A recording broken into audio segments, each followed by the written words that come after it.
Welcome to the Sharpe Way. Yes, Larry Sharpe here yet again on a Monday evening from 8 to 10, two of the best, most important hours of your week. And yes, you must listen to all 2 hours. It is a rule. Thank you so much for joining me. I'm very lucky yet again. Only amazing guests on the show. Another man who runs Fitness, Fuel, and Fire across the river just for me. The man, the myth, legend himself, Ashante First. Thank you so much for coming. Oh, thank you, Brother Larry. Thank you for that wonderful introduction. Absolutely. Thanks, man. You know the thing about you that really, I guess, made me want to connect to you more than so many others is that so many people who are kind of in your world, they really are just the gun guy. That's kind of who they are. That's not you. You are the self-defense betterment guy. That's kind of who you are. You're about guns too, yes. Absolutely. But you're also about health. You're about fitness. You're about self-defense. You're about your mind. You're about all that stuff. I think it's all connected. You know, being prior military, you understand that being able to shoot but being out of shape, they don't go hand in hand. That's correct. Yes, all right? absolutely. So carrying everything, and there's no way you're going to carry a full load and still be able to defend yourself. Absolutely. All right. And then in a lot of situations that we understand where we are today, that sometimes you won't be able to have a firearm. That's true. Absolutely. And you're going to have to be able to have some hand-to-hand skills. Or I call them get them the hell up off of me skills. Get them the hell off me skills. I like that. And you must have that. There was, you brought that up. This is interesting. There's a friend of mine from years ago. He told me something. He said, one of the best reasons why you want to have that is for when you travel, right? Because when you're in your own community, very often you kind of know what's right and what's wrong. You can kind of feel things out better, know where you should be, where you shouldn't be. You might have some friends. You feel safer usually in your own community. But when you're not in your community, that's when you may not be able to read the cues effectively and know what's right and wrong. He said that that's the most important time to have those get off me skills. You got to have that. Because when you're not where you normally know and feel and understand, then all of a sudden now someone comes at you, you got to take care of yourself then. Absolutely. But what it does, it takes situational awareness to a whole nother level. All right. So some of the skills being situationally aware in our communities, that allows us to be a little bit more comfortable, as you put it. Yep. Right. But going to a strange environment, new environment, vacationing with your family, your kids, it takes it to a whole nother level. And like I said, sometimes you have to be able to pick up on the cues. Right. Because you are a soft target now. Because as a tourist, we do tourist things. Yes. We have tourist type conversations. Yep. And we're more into taking selfies and pictures and talking about who we're going to send something back for. And if anyone who's really out looking, you become a target. Yes. And you brought up a very important phrase, and that is soft target. And a lot of people who listen to this or watch this may not know what that means. Can you kind of explain what that soft? I mean, know what it means, obviously, but some of the people out here will not. I've used the phrase before when it came to school shootings. I used the idea of a school being a soft target, or sometimes if the school isn't a soft target, the church or temple might be a soft target. But again, you laid it out. Anywhere people are tend to let their guards down. Okay. Again, schools. But let's talk about other areas that people don't tend to consider, like the gym. The gym. No, I wouldn't think of that at all. You You're wouldn't think. Like I put out a poll once and asked how many concealed carriers, legal concealed carriers, have their firearms with them in the gym and not in their locker. Okay? Think about that now. You got your headphones on. You're into your vanity. Right?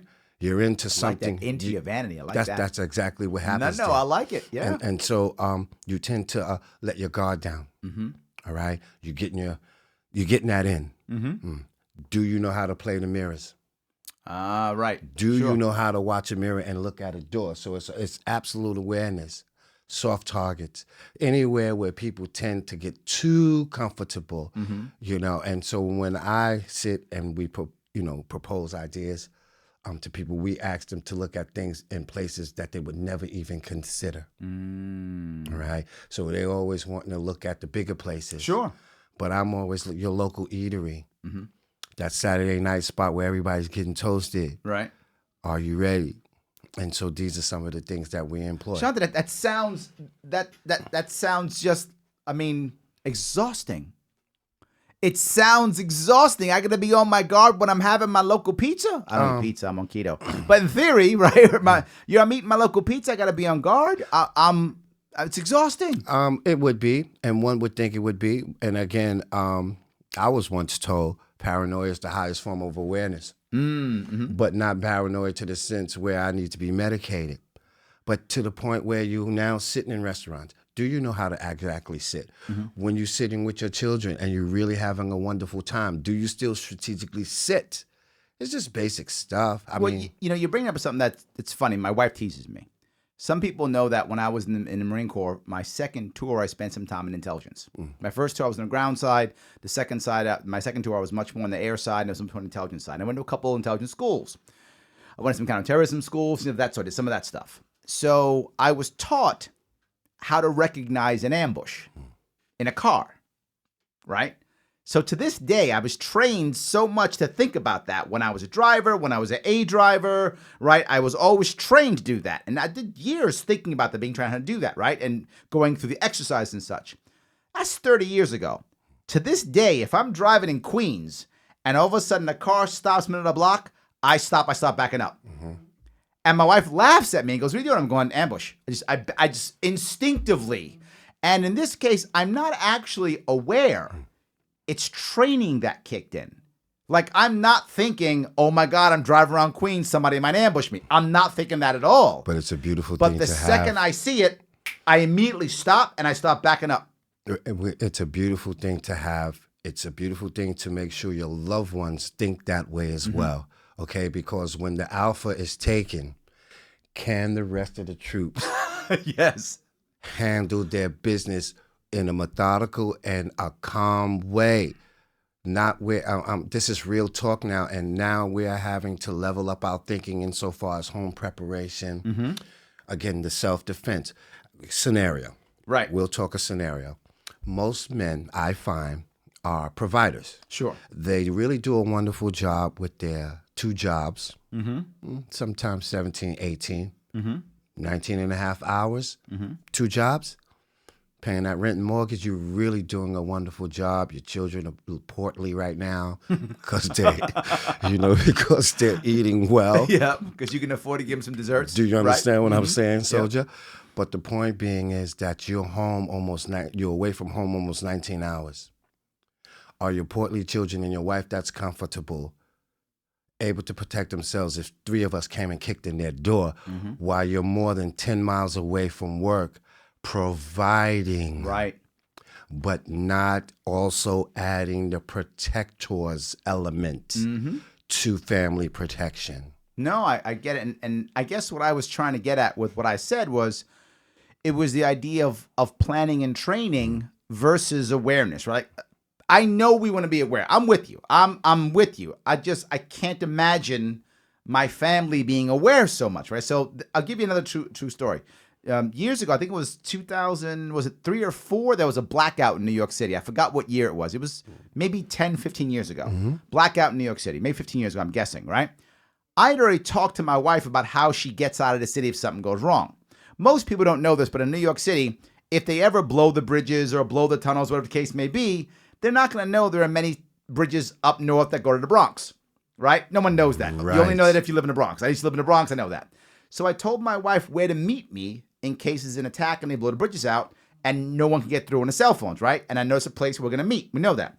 But I also said if something goes wrong in the city and the bridges are not blown, where to meet me. In this case, I had a spot we're going to meet outside the Marine Corps recruiting's office, because she can't forget that because I was a Marine, right across the 59th Street Bridge. Anything goes wrong, meet me there.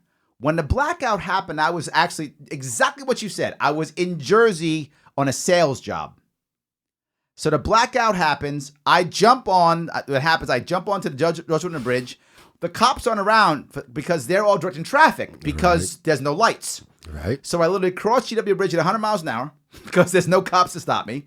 I get down and I drive to the Marine Corps recruiting station there. No one can everyone's on the cell phones. The cell phones, the towers are down. I'll wait there about 20 minutes. There's my wife with her friends. Walks right up to me.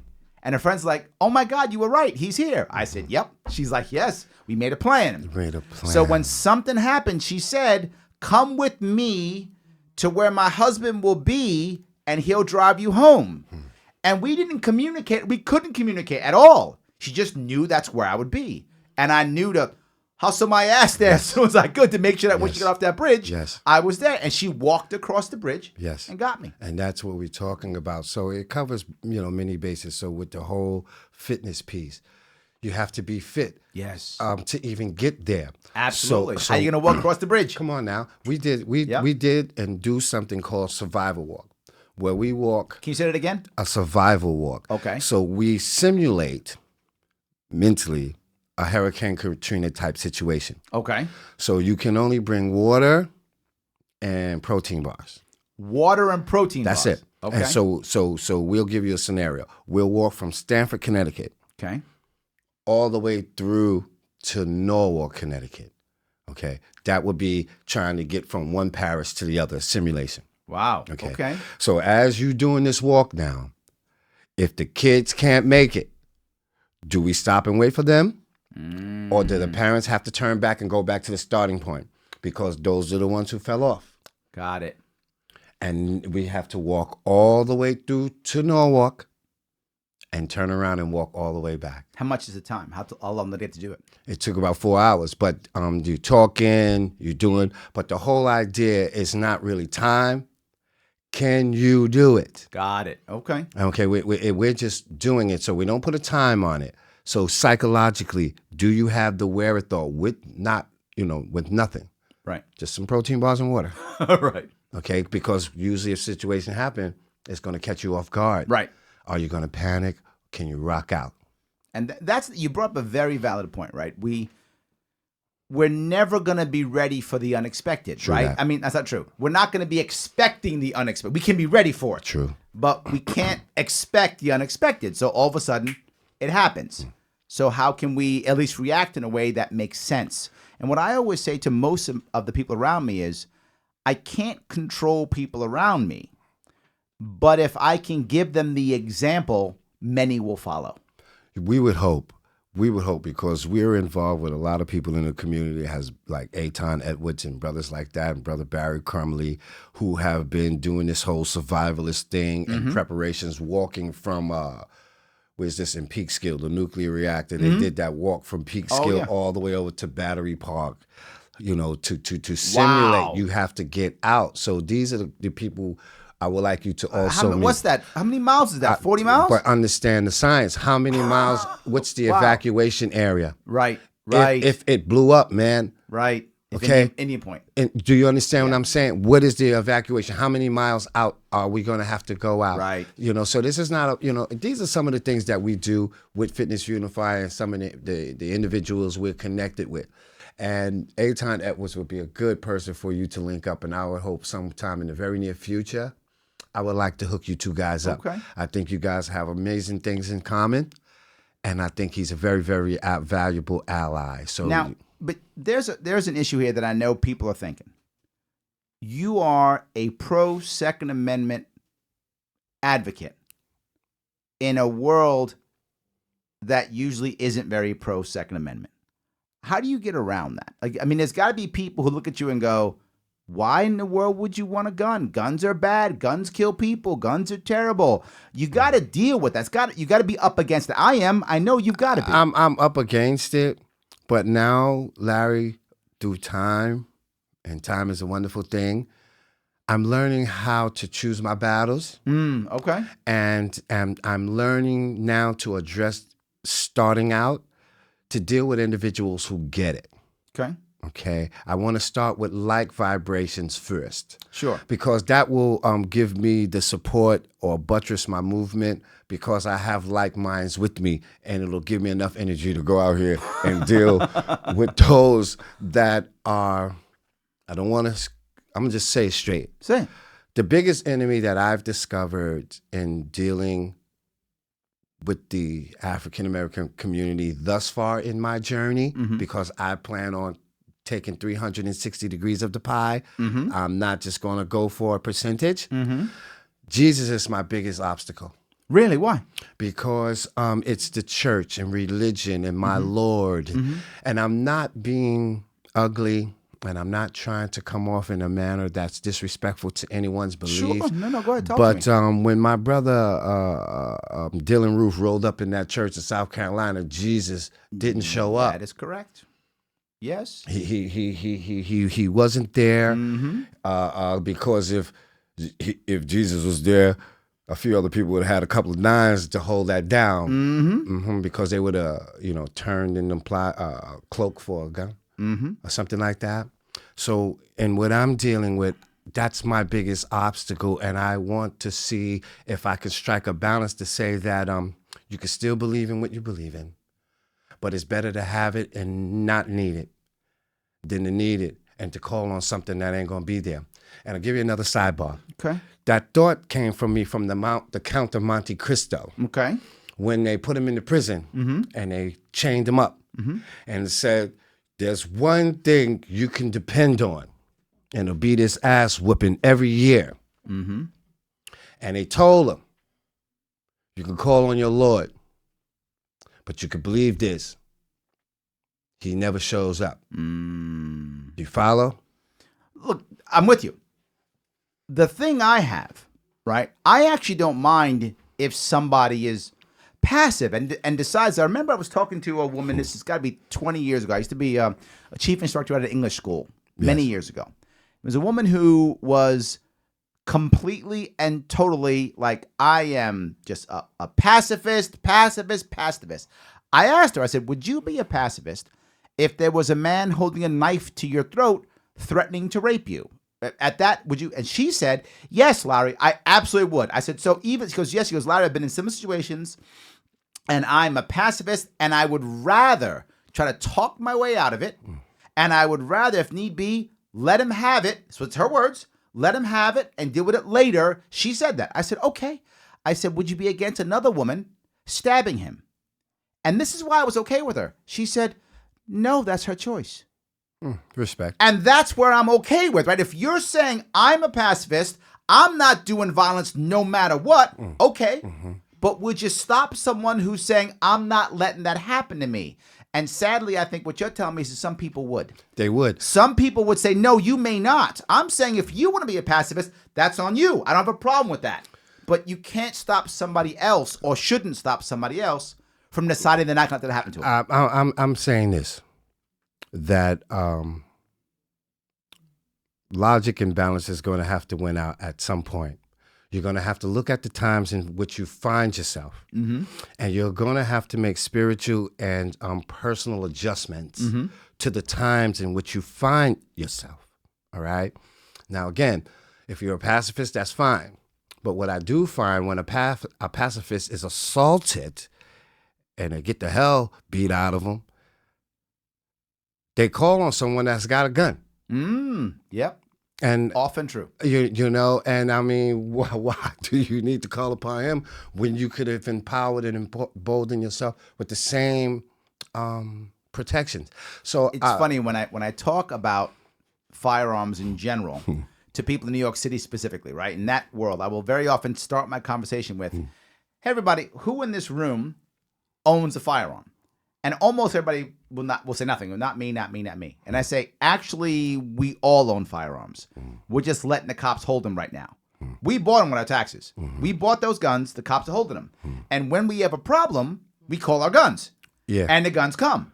So we all own guns. So if you're saying you're anti-gun, you're just anti-gun except cops having your gun. So you're not actually anti-gun. So it's a whole different issue. So that goes in the area where I pick my battles. Go ahead, please tell me. I try just to talk to people who get it. I try to go to the youth where we be talking, and the angle in which I'm coming from is trying to introduce a whole community to the 4-H club and the history of the 4-H club and how that has played a role in shooting.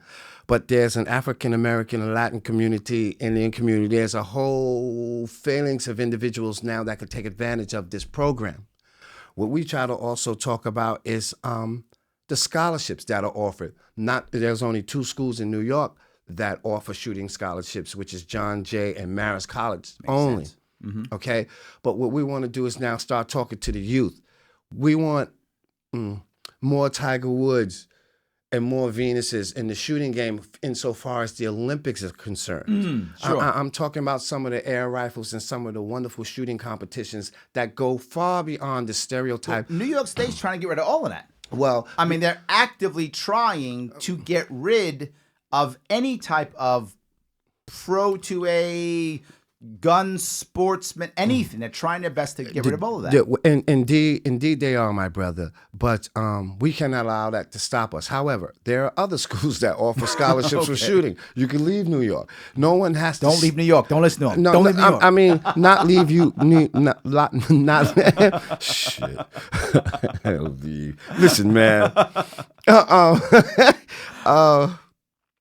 Leave in the sense of adventure. Leave in the sense of journey. Oh, sure. Yes. Leave. I've done that before. The only way I can for shoot is the I youth. take my wife to another state. Yeah, when I'm talking to the youth, and I'm talking about you don't need a basketball scholarship or baseball right now or football.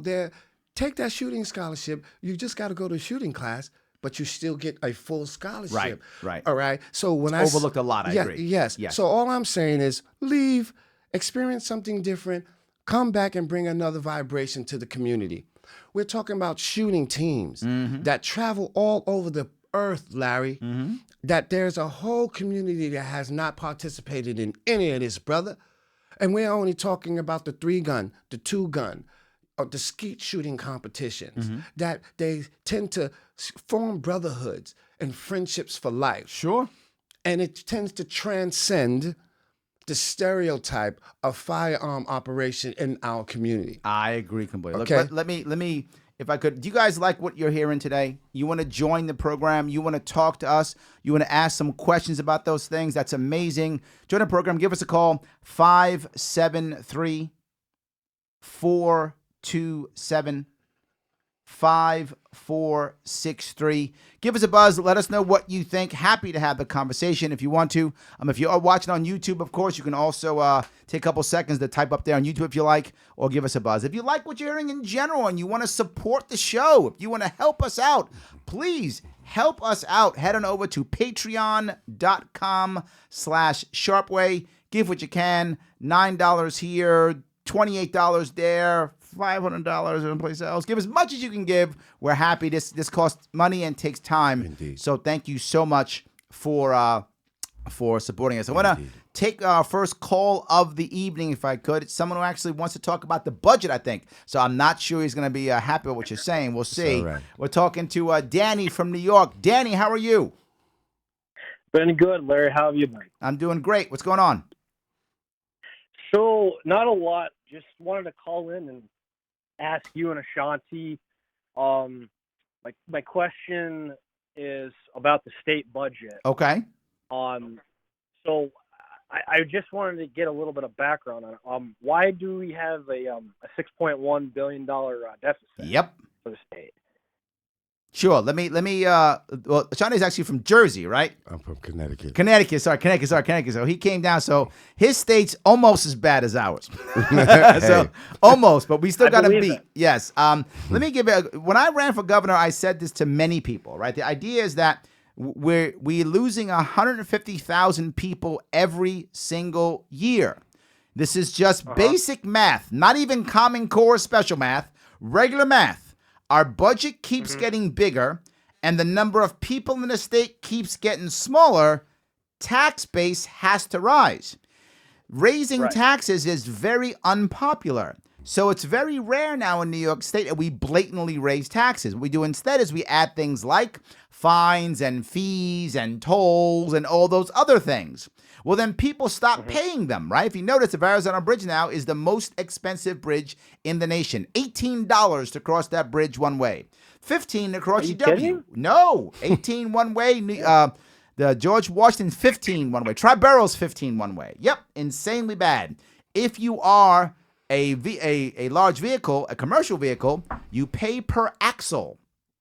So if you're an 18-wheeler truck and you got, 1, 2, 3, 4, 5 axles, multiply that by 5, That's how much you're paying to cross a bridge one way. $75 to cross a bridge one way, $150 to cross it twice. There and back. That's what's happening now. Now, when that begins to happen, what happens? People stop crossing the bridge, right? So you put the fines and fees in place, and then people stop paying the fines and fees. The taxes aren't raised. Boom, budget issue. But there's a bigger budget issue. We don't cut spending ever. If you notice, when I ran for governor, I actually didn't talk about cutting taxes. I talked about lowering spending so that I could push surpluses down to the communities, so the communities could decide what taxes they wanted to relieve on their local people in their counties. That was the entire goal behind my plan. So the reason why we have a budget is severalfold. One, less people with a higher budget. Two, you actually have a situation where we don't stop spending. But the biggest one of all of these things is we have a situation to where our pension bomb in New York State is exploding. I talked about it again and again and again, and people kept saying, but Larry, our pension's well funded. Yes, because the taxpayers are funding it. That is exactly why. The pension was about 12 to 15% of the budget. It's even higher now, and the budget's higher. So the percentage has gone up, and the actual size has gone up. Just New York City has over a $90 billion budget, just New York City. And so you add all of that together, and what winds up happening? Deficit, deficit, deficit. So now what have they done? They make harsher taxes, harsher rules, which means more people leave. Now, actually, New York City is losing population for the first time in several years. It's losing population, too. And Connecticut. Connecticut, too? That's going down. Yep. Tell me, Ashante, please, go ahead. Hey, listen, brother. I'm just talking about... I'm not really on the political side of no the worries, but you're stuff. feeling it, too. But I feel it, but I'm just like trying to find a way out of the matrix to a degree and try to be more self-sufficient and not so much dependent upon a machine that is not geared for my benefit or my future. Absolutely true. Okay, so I'm trying to find other streams and other ways of securing a future, juxtaposed to asking criminals who only are going to pad their pockets and ship out money that's going to outsource. It's not coming to the average person, because Absolutely. I've noticed a trend that if we talk about budget and how things are, Please. how old people are working in supermarkets now. Yes, absolutely. They're packing bags and they're actually cashiers, and they should be in retirement age. And I asked a young lady, I was like, did you ever imagine you would be doing this? She was like, she's tears because she says, I've been lied to. Yes, absolutely, yes. So everybody now is starting to wake up to the fact that they have been spiritually raped and lied to, and the diversionary tactics used to distract. Yes. Yeah, well, I gotta go one step further. You are totally correct. Look, let me explain, Danny, why I think people aren't doing much, because of exactly what Ashante said. There's almost a type of learned helplessness that a lot of people have had. They've been trying, and they thought they were doing the right thing, and they were working hard, and they were told they would do this. And then it comes up, and 2008, 2009 comes, and they lose their pension, or they lose their home, or the insert thing here, they lose this thing, and then all of a sudden there's no way to help them out. There's nothing to happen, and they go, now what? But then you get people who invest like the Bernie Madoffs. Yes. These guys just rape and pillage Enron and Tyco. So where's the accountability of the average person busting their ass, man? Excuse me. No, don't say it. And they lose their home 27, 28 years.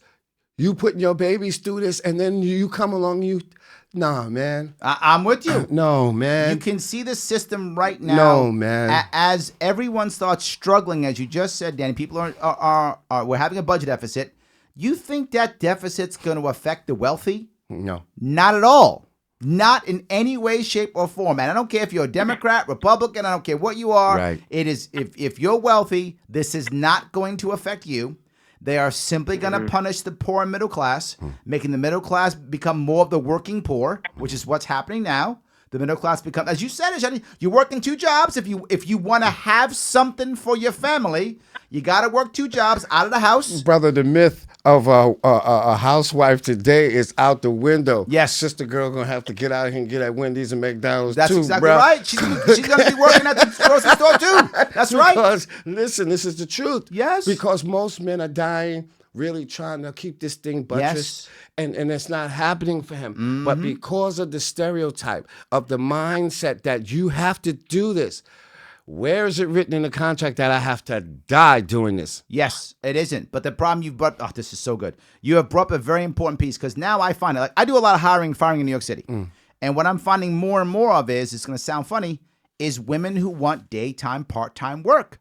They want work that starts around 9:30 because that's when they drop the kids off from school and they're able to get there. And they want work that ends around 2:30 so they can get home, so they can take care of the kids. They can't stay home. Can't stay home. That doesn't work for the average woman who wants to take care of her kids. Now, some women, they're fine with a nanny or they're fine with daycare. Some are. But some aren't. And they want to be part of their child's lives directly. And for those women, they're trying to get 4 hours of work every day, and they're happy if they're making $15, $20 an hour. They're happy they can get it, even if it's going to cost them now. They won't be happy when that check come and that guy FICA, Thank you, and Fred, Yeah. and Bonnie, Yes. and Cleve, whoever those people are that I don't know who the hell they are, but they seem to get a piece of my They get a flesh, cut. man. Yes, they do. You know, and so even when Mama wants to get out of the house, she's deterred or broken because this is what I get.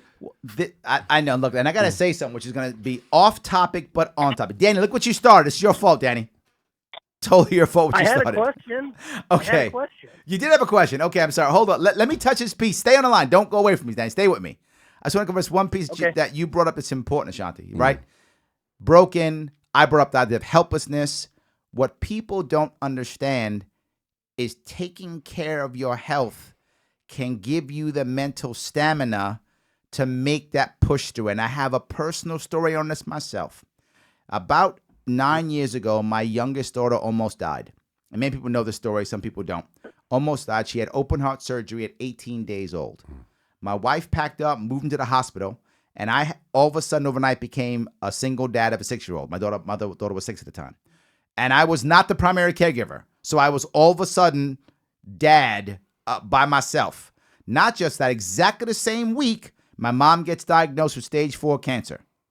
She's finished. That's it. Lung cancer. No hope. It's just you got maybe a year or 2 and you're finished. That's her diagnosis.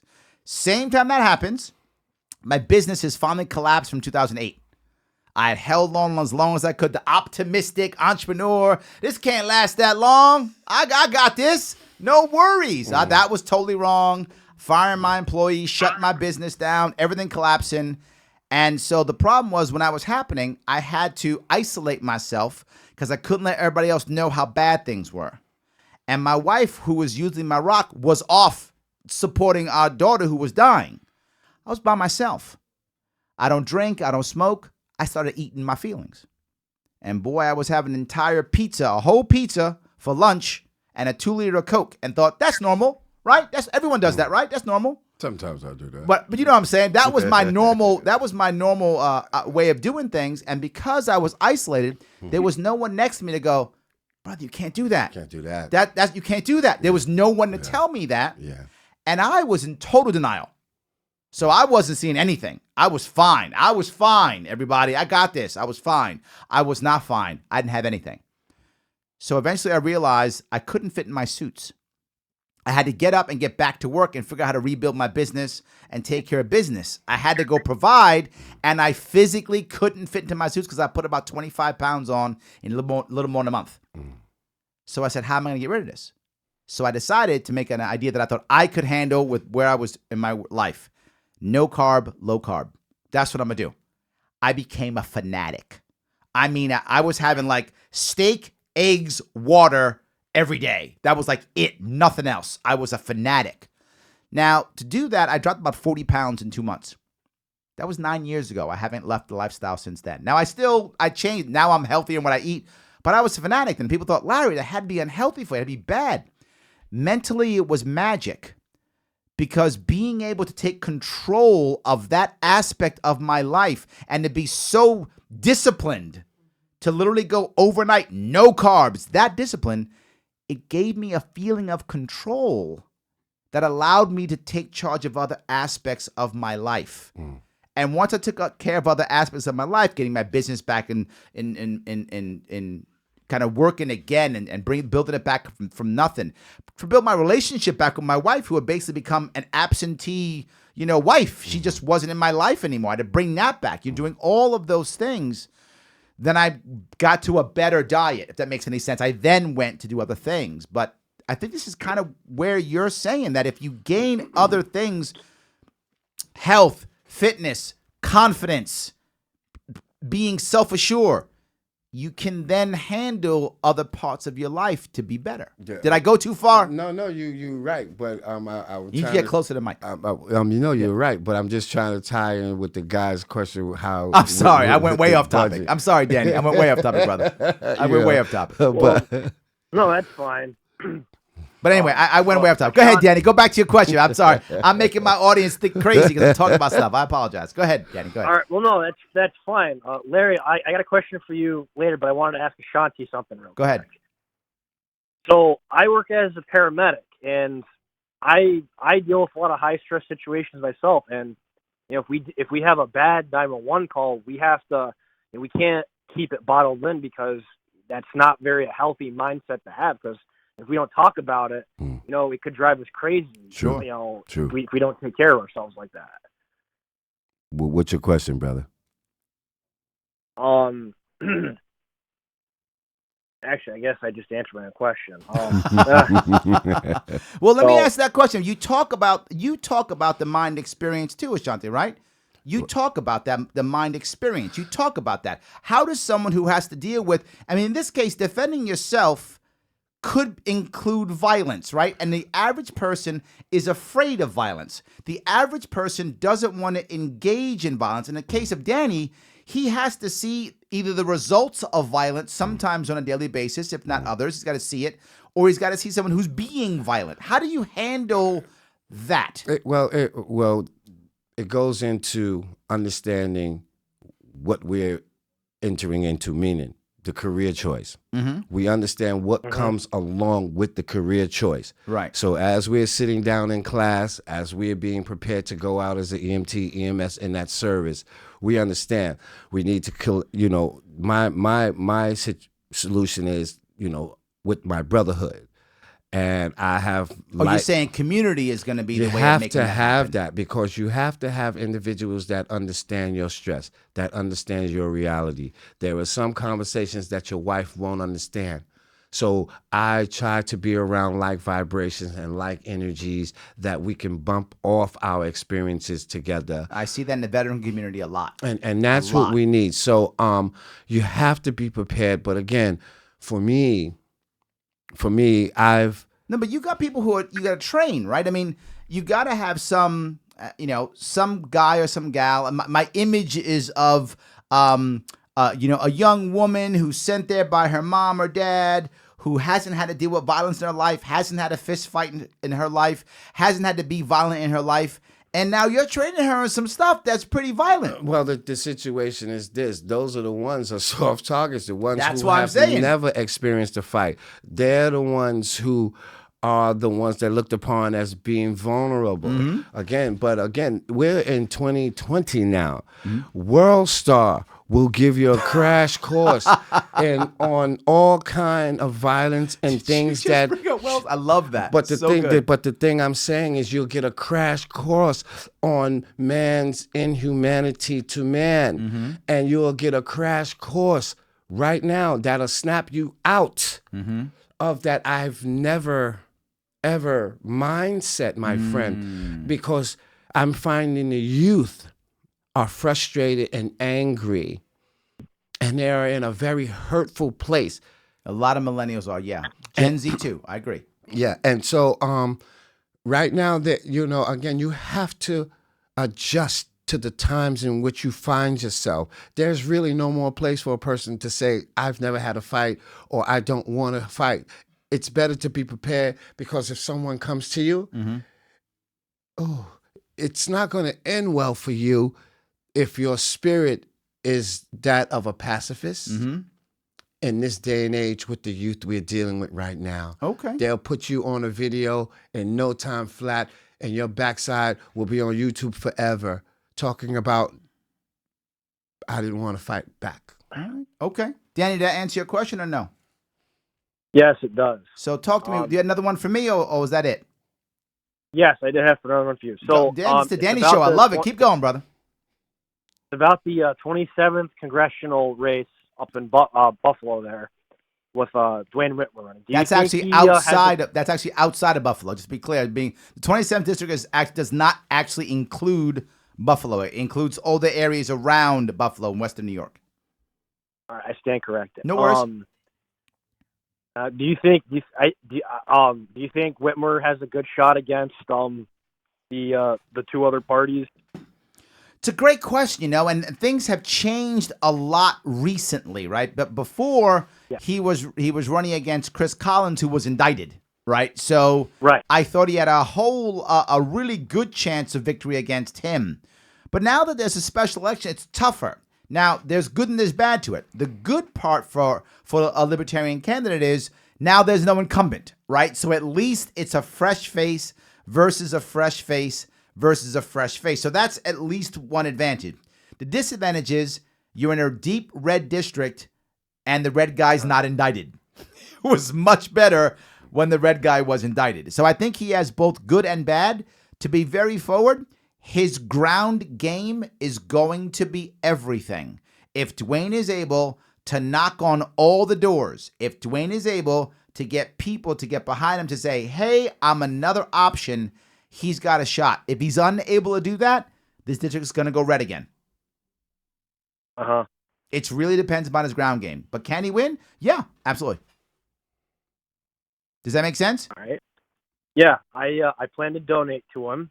Awesome. Good.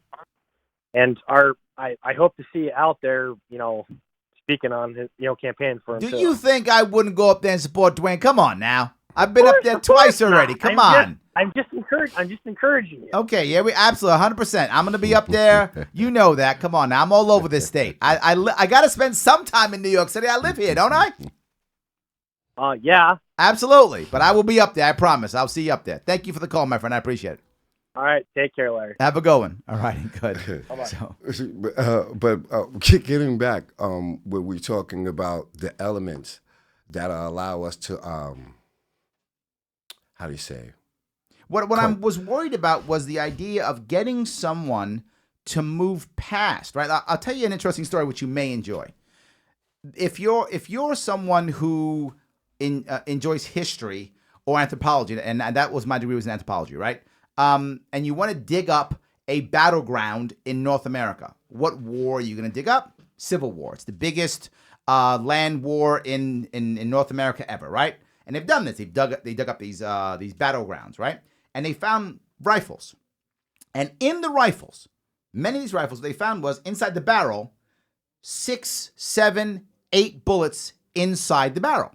And you might say, why would that be true? Well, if you remember back in the day of the Civil War, you'd have the guys, they would put the bullet in from the top, push it down, put it on their shoulder, march out to the field in the big box, present their arm. The captain has his sword. He says, present. They put their weapons out.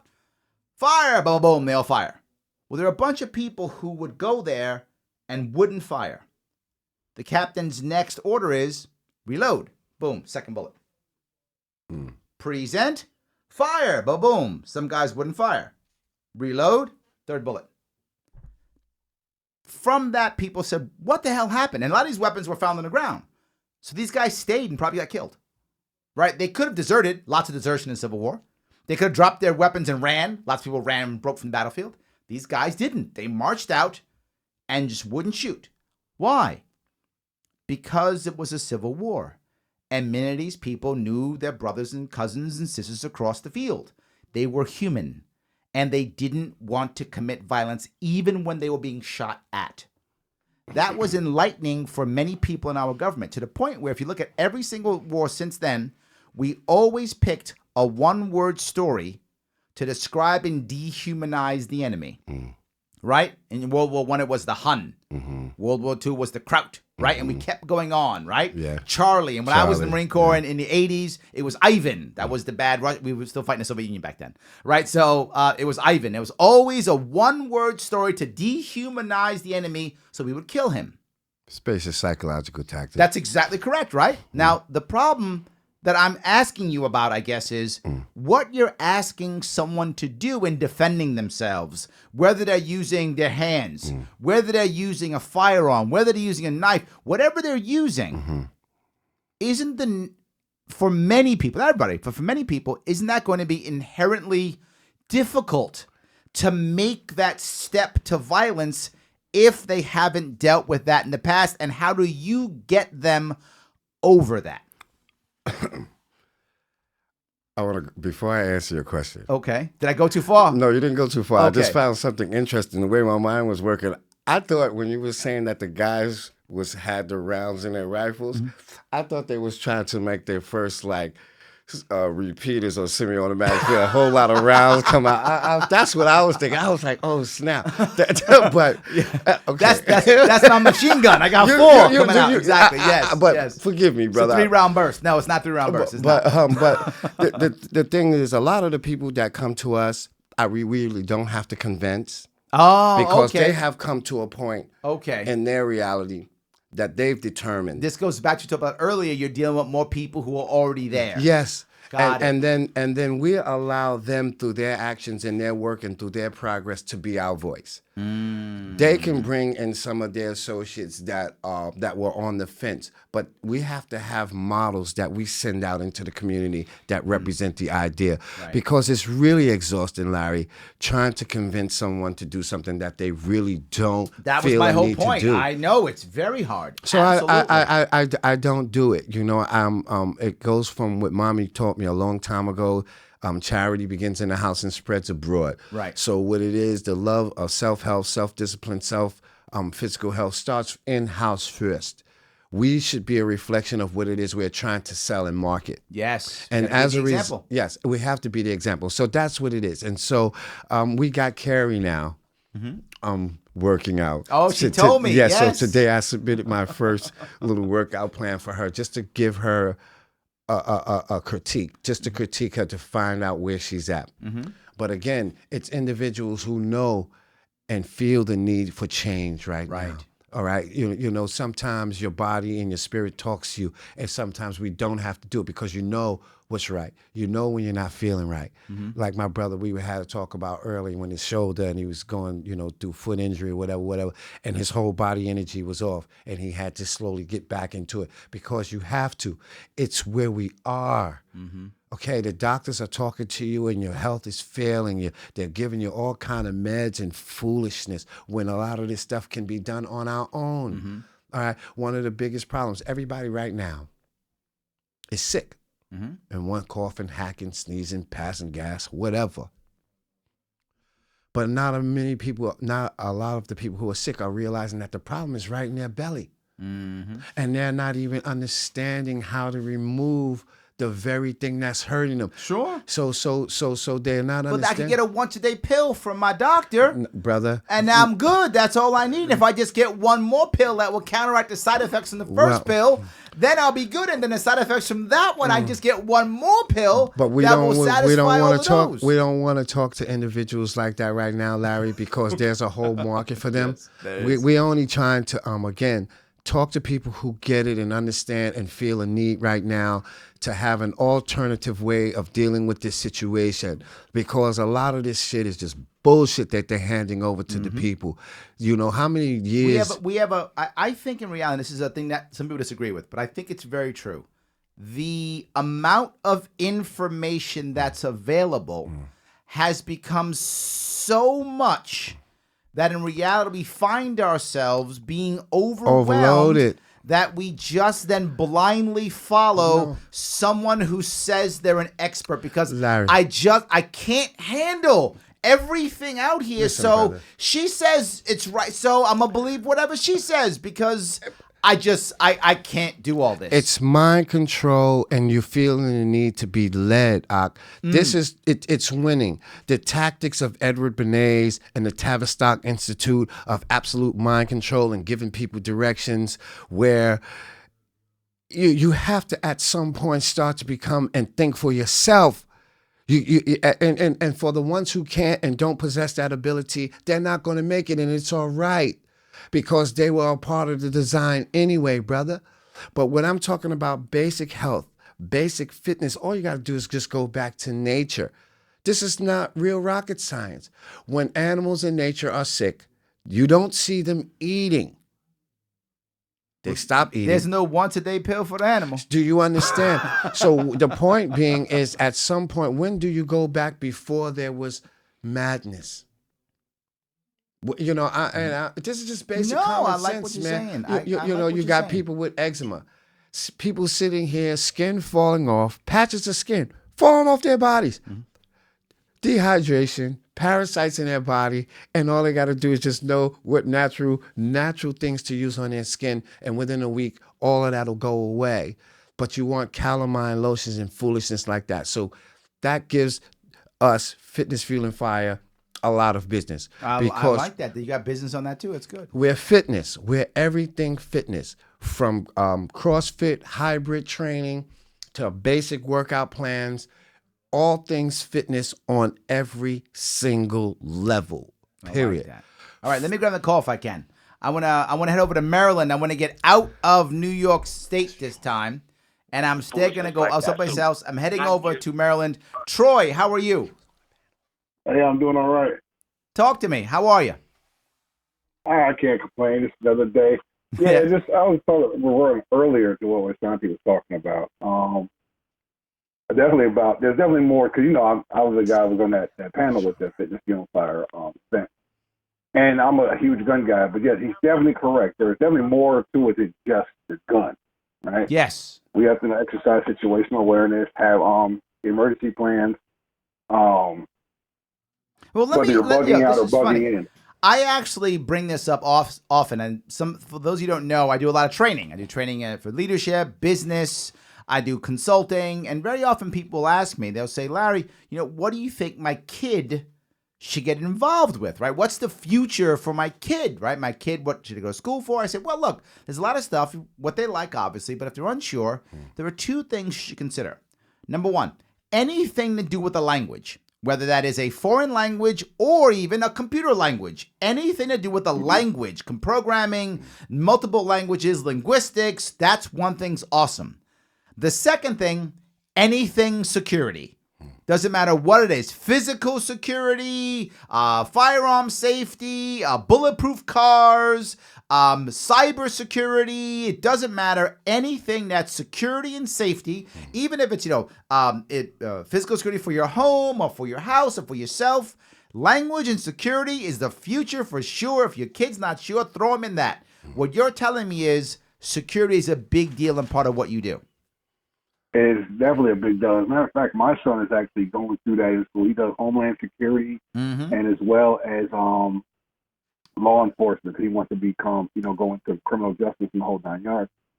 He does like CPR classes, and he does the other classes as well, trying to get to that. And just the basic stuff I teach him is just when walking to and from school or to and from the school bus stop, exercise situational awareness. That's the biggest thing I tell him. Yeah. We know there's a huge human trafficking thing going on that's really become big. I mean, it's been around forever, especially overseas. Well, I think we have a bigger issue now than before, and I think the reason why we have a bigger issue now is the phone, right? The people have the phone in their hand, they're looking down, they're texting, they got their beats on or whatever, and they're not hearing anything, and they're kind of in their own world. I remember there was actually literally there was an experiment done. I think Daniel Pink did the experiment. I think he did, but I'm not sure. But someone did an experiment where they put a separate side of the sidewalk for people who were texting and a certain side of people who weren't. And you watched people on the side texting just happily push themselves over to one side, walk half as fast, and heads down the whole time. but it's a Pavlov thing. It's always about absolute mind control. Larry, who came up with the idea when they had at Grand Central Station a situation they called a die-in, where everybody at a certain time laid down on the damn ground at Grand Central Station and played dead? You must be dead to follow some kind of program to play dead. Now, who came up with the idea? I don't know. But what I'm trying to say, brother, where are you if you followed that? Well, look, I don't know. I mean, it might have been just because you think it's a good protest for something. Well, right? the point I'm trying to make: who's behind the concept? Who came up with the concept that they put out that you followed? Is this like a Tavistock Institute kind of thing? When you read up on Edward Bernays and how we do the propaganda and the mind control, who was the nephew of Sigmund Freud, you are looking at absolute mind control taking place right now. And we, Brother Troy, myself, the urban sharpshooters, and brothers that think like us, and other brothers who sat on the panel with us, are trying to get the people to understand you have to start thinking for self. Yeah, but hold on. Now, this is an issue that I have here, right? I've asked you, how do you get people to think this way? And you've told me I usually go for people who are already there. Mm-hmm. But you just told me people got to start thinking for themselves. That means we've got to find that crossover, that bridge. There's going to be a gotta situation, find that bridge. brother. There is a situation that is created that is going to bring you to a place that you've been running from. And there will be a situation or a circumstance where they're not going to have a choice. Isn't that too late, though? Well, if it is, oh well, because you got to understand. How cruel you are. Oh, well. Did you hear that? Oh, well. It's not cruelty. But to a degree, I agree with that, because a lot of people aren't, like I said, like-minded people is very difficult to find, right? And that's my whole point. I'm teasing you, Ashante. No, I love it. I love it. Yes. A few billion, right? Right. That are actually, and they had, I guess, this experiment back in Russia back in the 50s, where one person stood in the line stood at a door, just a door that led to nowhere. Mm-hmm. And then all of a sudden, more people started standing behind him because they thought that this line was leading somewhere important, right? So you have that kind of that following mindset. Yes. But I guess leadership kind of takes work, right? Yeah, but see, this is one of the reasons why I have this show, believe it or not. I wanted this show to be a show where people will be thinking about something new or different and will be open to hearing a new or different concept. You have to shift the paradigm right now. That's what I'm trying to make happen here. I don't want to have everybody on the show or listen to the show who thinks exactly like me.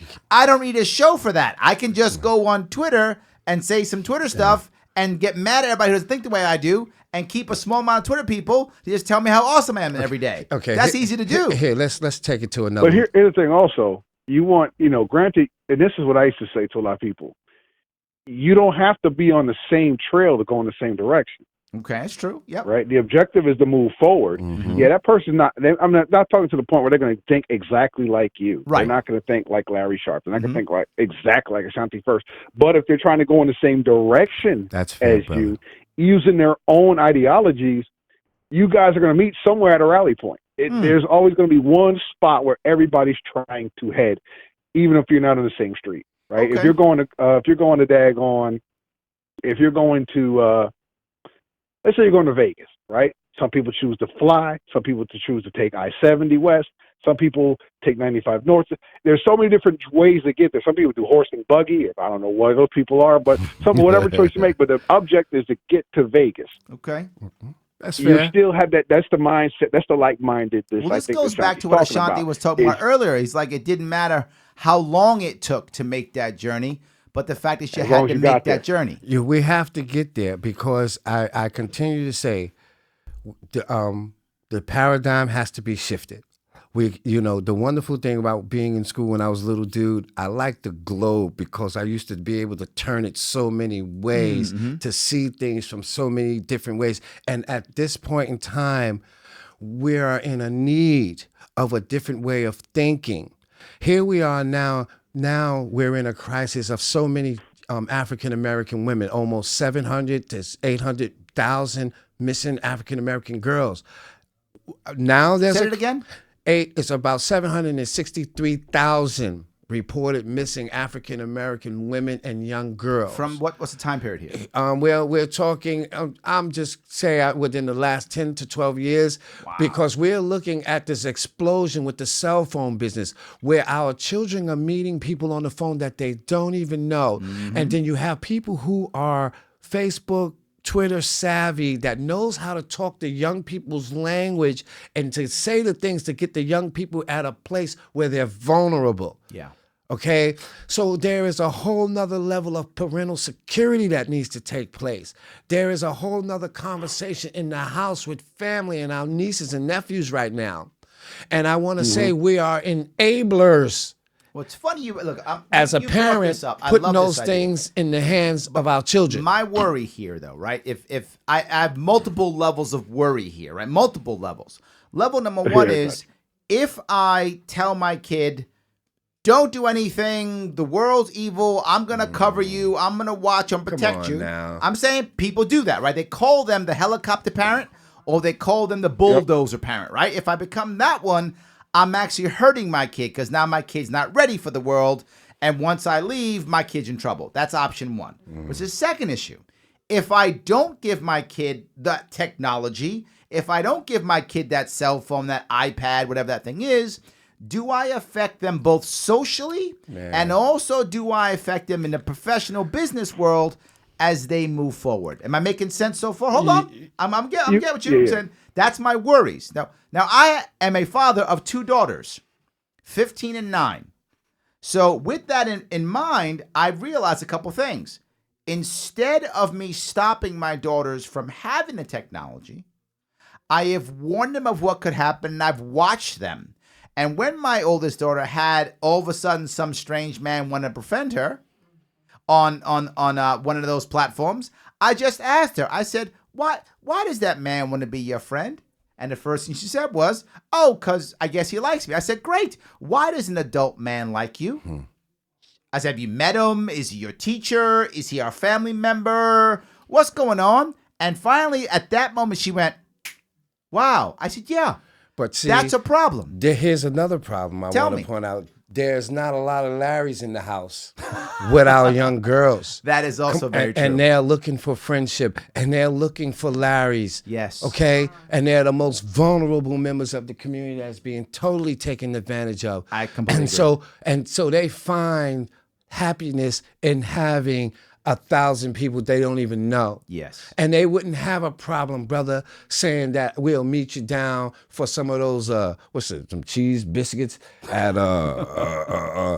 Red Lobster, because they don't know any better, brother. Why was it that Steve Jobs never had phones or computers for any of his children? What did he know? Is that true? That's a fact. I didn't know that. And he said, read the statement about what, because he knew. He knew where this was going. He knew what the purpose was for.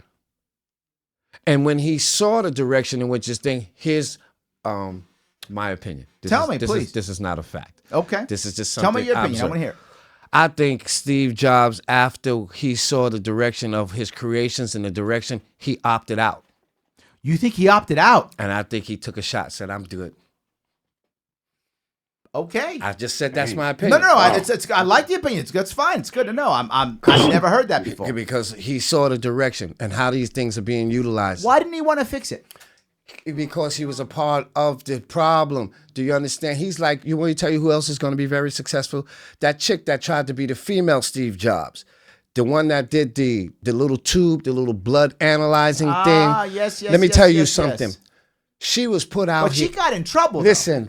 She got in trouble. Come on now. Hold on, Larry. I'm going to give you something. Come on, tell me. She was funded and put out to put forth an idea. Right. She fell off. It's like she was the rabbit, the jackrabbit in a sprint who sets the pace. Okay. And then whoever took over all of the creations, all of the technology, they're going to come back with something bigger that's going to work. This is all right. No, I'm going to hold you to that. Hold me to this. Because I am telling you, man, there is something sinister behind all these things that we're getting. And the things that the children don't understand, like these idiots running back and forth now, the Black Fridays buying all these smart televisions. Oh, yeah, sure. But look at the report from the FBI now. We know how to spy on your house. I know.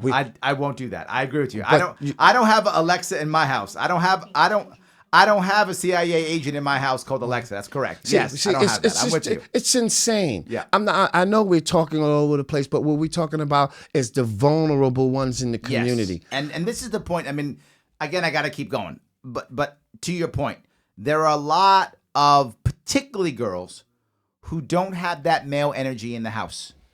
And they search for it desperately, and they will take the wrong type of male energy. You're 100% correct. And part of that is issues that the black community has been struggling with since the war on drugs in the 70s, and it hasn't gone away, and it's been But there's beating another us up elephant in the room, Larry. for 40 years. There's one more elephant in the room we have to cover with what you said about the young ladies in the community. There is also an element in the Caucasian community that is manipulative and understand the vulnerabilities of a community better than we understand ourselves. Okay. And they're in a better place to manipulate and utilize the not having or the ineptitude of the community of our young girls. There are people, we've seen it on MSNBC, the dude, he set up the stings in the house. Oh, yeah, There are right, people yes. that know how to talk that language Absolutely. to our youth. Yes. And then with the cell phone, removing the parent out of the child's life, literally, so they can talk to whomever and not know. Would you like this? We'll treat you here. We're going to meet up with a couple of people, and they never make it there. Right. It's sinister, brother. No, I'm agreeing with you. And I'm not. Look, And it comes with that training and preparing. but that's what I'm going to go. My next piece was going to be the same page you said. I told my oldest daughter that if she gets in trouble and she's ever accosted by somebody, to not scream no or bad, but instead to scream this phrase, I don't know you. Because if she instead screams, oh no, bad, people might think that's just a belligerent daughter with a belligerent father or whatever, and they're not going to step in. And the guy's going to grab my daughter and walk away. So I told her to instead say, I don't know you. Because if you say, I don't know you, someone goes, wait a minute, you don't know that person? In addition to Someone teaching her to might say that, actually do that. what else did you teach her if she's grabbed? I taught her, if this is true, it's because people are going to think horrible what I taught her, but it's true what I taught her. I said, if you're fighting a woman, open hand to the nose. And I taught her open hand to the nose, and most girls will drop. Not all, but most girls will drop. You hit a guy in your nose, he just punch you harder. I said, for all boys, kick to the groin until he goes down. And don't stop kicking until he goes down. That's what I told her. Oh, I got someone to me no here. All right. But you asked what I taught her. But I said, your question was, what did I teach her? That's what. Don't get mad at me. You asked. I answered your question. Now you're mad at me now. I should have lied. You've taken your family. You do nice things. You go to London. You do wonderful things. I follow you, bro. Right. Okay. Okay. Now, as a parent, what stick fighting classes? What kind of martial arts? What do you have your girls in aside from no? I don't know you. A hand to the nose. What are we giving them? Honestly, that they can sit up here and give somebody else the business. I have not taught my daughter that. Then you have been remiss. Oh, now you beating me up now. No. We're talking. Hey, we're talking protection. It's totally fine. We're Please, talking shut it. Totally fine. Because we Totally started fine. earlier talking about a father who has 2 jobs and the kids eat well, but he's never put a firearm in his wife's hand. But I have, though. But the point I'm making is, Okay. The point I'm making is, if it goes back to if you're not home, Right. daddy is not there, there should be something else put in place other than I don't know you and this. And that's what I'm saying. And we have to always now shift the paradigm to adjust for the time. And another thing, you are now, Larry, a celebrity to a degree, and you're Ooh, evolving. I like that. You are now forgiven for everything you Thank just you. said. And so, I'm a celebrity. See, I like that. No, but You the are point, forgiven. you are vulnerable now. Your family at some point. Okay, what places now that you are a political official doing things? How do we get Larry? Now we should be sitting nets around mama and the babies. This is how he's got to be thinking. Period. We're not that comfortable. I'm just a liberal party dude talking fun shit that my family's not going to be bothered because I'm talking budget and monetary. What exempts you? No, look, okay, this is good. I'm glad you said that. Let me say, do you guys like what you're hearing? You like it both beat me up and call me a celebrity? Yes, I love it. Please do me a favor and call in. Let me know. I want to hear. Am I right? Am I really a celebrity? Call in 573-427-5463. And if you like what we're saying, support the show. Head on over to patreon.com/Sharpeway. Put a couple dollars in there and let us know you like what we're saying. So thank you. And Troy, thank you so much for your call. I really appreciate it. Thank you. Thank you. Have a good one. All Yo, right. Troy, I love you, brother. You too. Yes. Love you too, brother. Yep. I want to grab another call if I can. I've been talking a lot, driving some of you crazy. I got people on the phone. I want to take care of them too. I'm going to be heading over to Arizona. I'm going to be talking to Angelo. Angelo, how are you? Larry. What's going I'm doing on? very well, sir. Thanks for taking my call. Appreciate it. Of course. And just really quick, this is Libertarian Reason from Twitter. We've corresponded a little bit via message, so I just want to. Yes. I said I'd eventually call in, so here I am calling in, my friend. I love it. So talk to me. What's your issue tonight? Well, I mean, I've been watching the program for about the last, 15 or 20 minutes, so Okay. just seeing the direction of the conversation. And you heard Ashante call me a celebrity, right? Yeah, Okay, good. Call you a celebrity. Just Well, making hey, sure you heard maybe that. you are at this point. I love that. Indeed he is. Indeed he is. Well, if I may, just kind of add a little something to the conversation. 2 words: parental presence. Right? Okay. Okay. I'm not a millennial, but I'm on the cusp of that. I guess they call me the tech generation, right? I was born in 1980. Okay. So I had analog growing up as a child and then kind of moved into digital. But there is something said, or to be said, excuse me, about the all too easy remedy for parents to put a device in their children's hands. So true. I used to tease my friends and call it the electric babysitter. Yes. Exactly.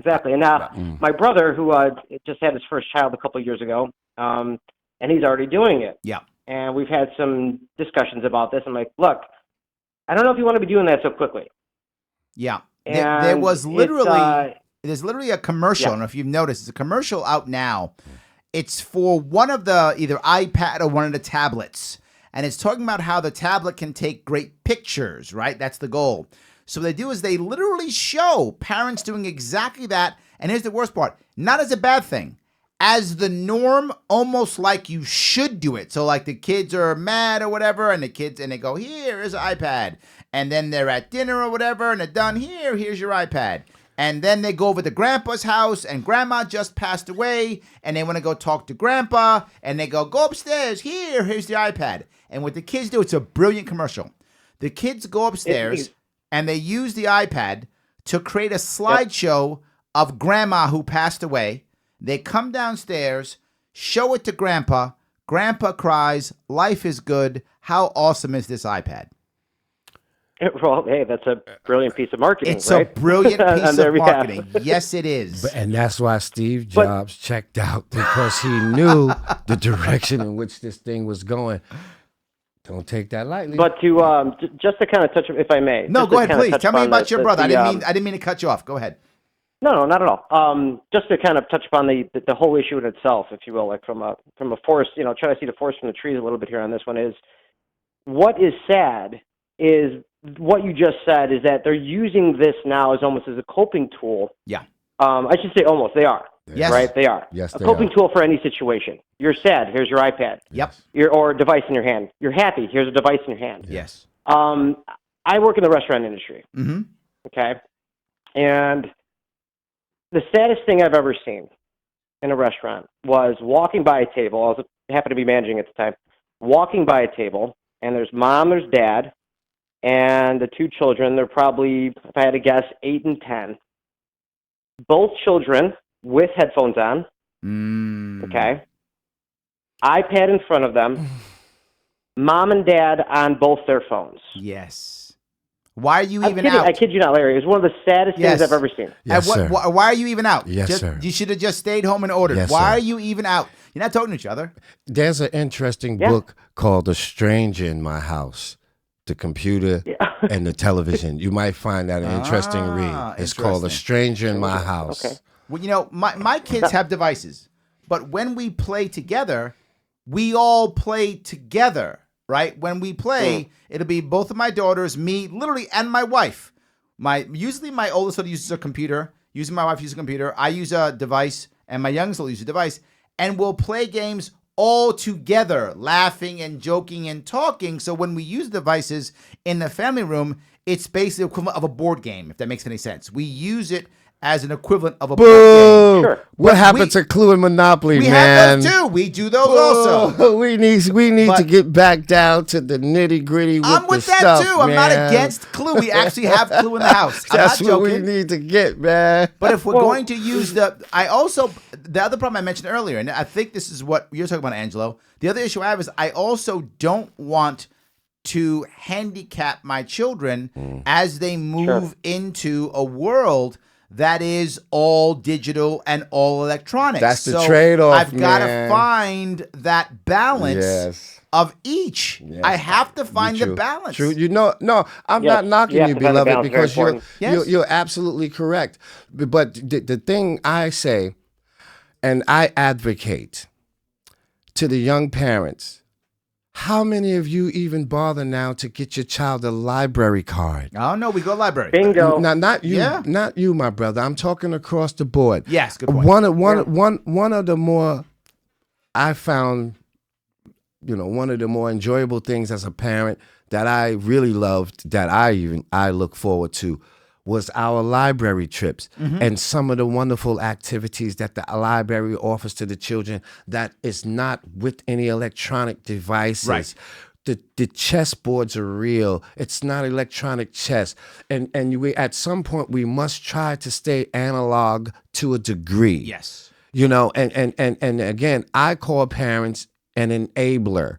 I was an enabler because I bought my daughter at 16 years old her iPhone, and it was the worst thing I ever did in my life. I smashed with a hammer 2 No, you didn't. iBooks. You smashed with a hammer. That's money down the drain. Two. That's hundreds of dollars you just threw in the garbage. I make no apologies because it wasn't being used correctly, and at the time it had an overwhelming effect where you tried to sit as a parent and talk nicely, try to lay out the parental controls.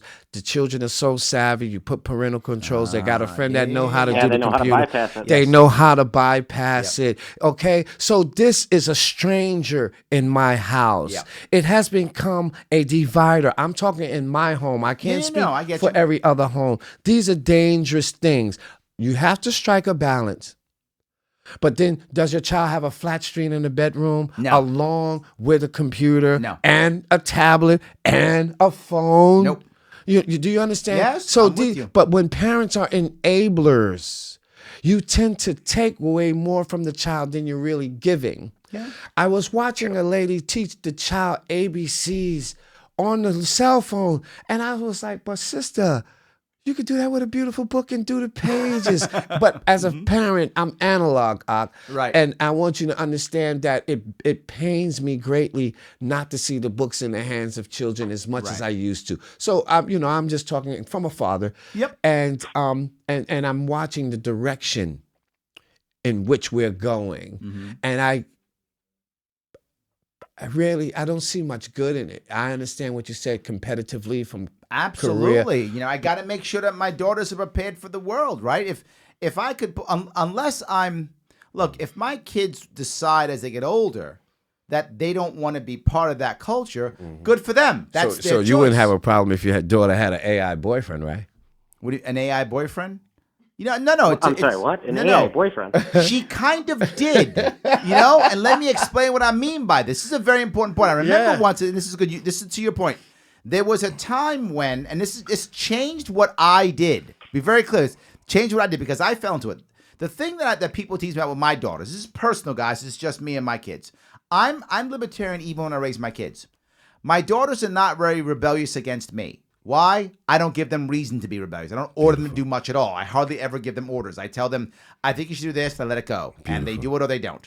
So my daughter used to watch a YouTuber, I don't want to say his name, but a YouTuber, and this YouTuber was watching others play a video game. So she was watching someone else watching somebody play a video game talking about it. The creator of the channel was simply watching someone else play a video game? Correct. Yes. And so All I right. asked her, That's I said, this doesn't make any sense Sure to me. does not. I said, why in the world are you watching someone else watch a video game? Why are you doing that? And what she said to me do was, tell. she said, Daddy, it feels like he's my friend and we're watching it together. And the second she said that, Oh, boy, I became right. very involved in what she watched. That was my cue to be that person who watches with her. So she doesn't have to have that person anymore. That was my cue to spend a bit more time with my daughter watching stuff that I normally wouldn't watch. And my wife teases me because I watch some stuff which I think is garbage. But my daughter loves it, so I watch it with her anyway. So now she has a real person watching with her, and now she gets her friends to watch with her. Does that? Things she wants Sure. to watch. Does that? Well, Help. Larry, if I may interject Go ahead, with Angelo, go. just a quick anecdote. Yep. Okay, so growing up, it was mandatory that I had to be at the dinner table. Yep. Okay, unless I had a really good excuse, Mhm. you know, dinner was 7:00, and your butt's in that seat at 7:00. I regardless. Grew up love the it. same way. I love it. It really wasn't too much of a problem for me because my parents are Italian and the food was always good. So, you know, it was really simple. I But love it. the reason why it was so important, and you're talking to two immigrant parents that spoke broken English, if you will, but the reason why it was so important was because we would talk about things that were going on in our lives. Yes. Right? This is the information you used to be able to get out of your child Yes. at the dinner table Yes. during times like this and say, oh, well, what are you currently watching? What's the current activity you're in? How's school? How's this going? How's this relationship? What's going on with this friend? And Yes. that's where, you know, obviously I didn't realize it at the time. I was a kid, but that's how my parents would get information out of me. No, I'm agreeing with you. And that's how I found out what my daughter was doing because I have that relationship with my kids. We have the same thing. I haven't stopped that tradition.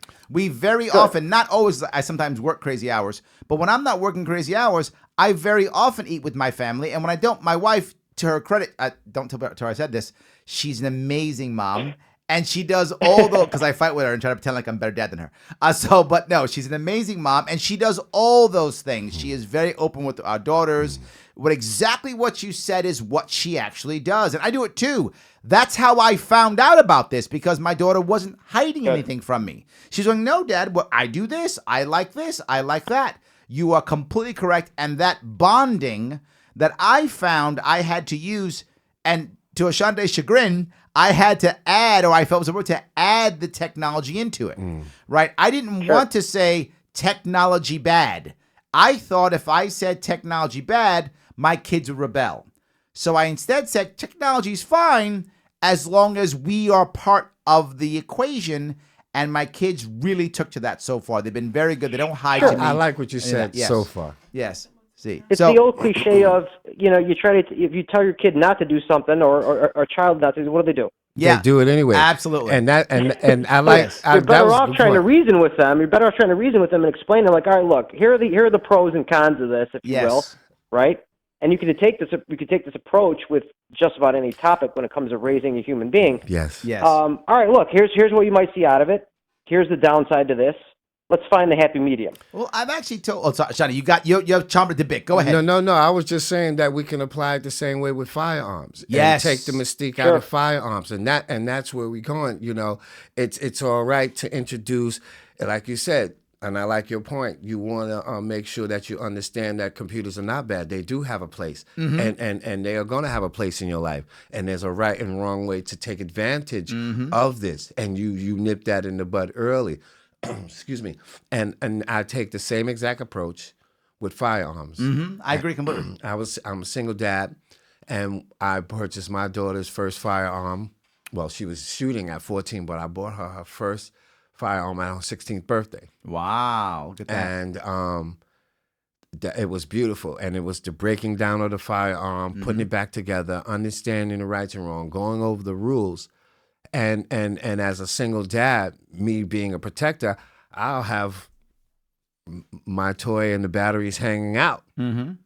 And I've never once ever had a problem with her being curious with the firearm. Absolutely. And so I like the science that you're employing. Yes. And I think it's very important. And I agree with Angelo. I think the rule can be applied to every point in life. And one more thing to Angelo. I was born and raised in the Bronx. So I come from, I'm African American, but all of my closest associates growing up were all Italian. And I got to participate in some of the Italian dinners and to believe it or not, as a youth, sitting down with my Italian friends, enjoying pasta and listening and watching Community. Yes. And how you guys sat and it broadened my horizon as a young man growing up on Arthur Avenue in the Bronx. So I agree with you. I was just about to say, you must be from Arthur Avenue. Yes. I have friends there. I have yes, friends. I'm from indeed. Chicago, but I have friends there. Yeah. Yes, sir. And so I can appreciate that. And just another sidebar really, really quick. On Thanksgiving, I was sitting with my mate and I was telling her, I remember vividly walking from Fordham Road, coming through Arthur Avenue back in the days when the doors were open and you can smell the cooking and how you can. It was just a magical time, and I don't know if it was because of my age and where I was, but it was real because I still remember it and I still talk about it. So I do appreciate what you said about the importance of the table and keeping that part. Thank you. And I love it, brother, because it's so analog. And it's so necessary in this day and age, man. I appreciate you, Angelo. Go ahead. I got to add to that, Angelo, too, the idea that I brought up, right? Where my kids play with their devices is not locked away in their room. They play with the devices at the dining room table where we all see them and we can join in what they're doing, right? So I've made the devices like Clue. If that makes any sense, right? No. I've made it to where they come here, and very often my daughters don't jump up and go, I'm going to play this game. They say, hey, Daddy, do you want to play? Hey, Mommy, you want to play? Hey, sister, do you want to play? So they use the device to be social. I can take it. Right? So I tried to do both. It's not perfect by any means, but the goal is No, but together. it's a way to bridge the gap. It is. I'm trying to bridge the gap and to not make them someone who says, my friend is the device. Right. Right? My device is a tool. That will allow me to connect and have fun and tell stupid jokes about my dad. Right. Right? That will allow me to tell dumb jokes with my sister. That will allow me to talk to my friends and laugh.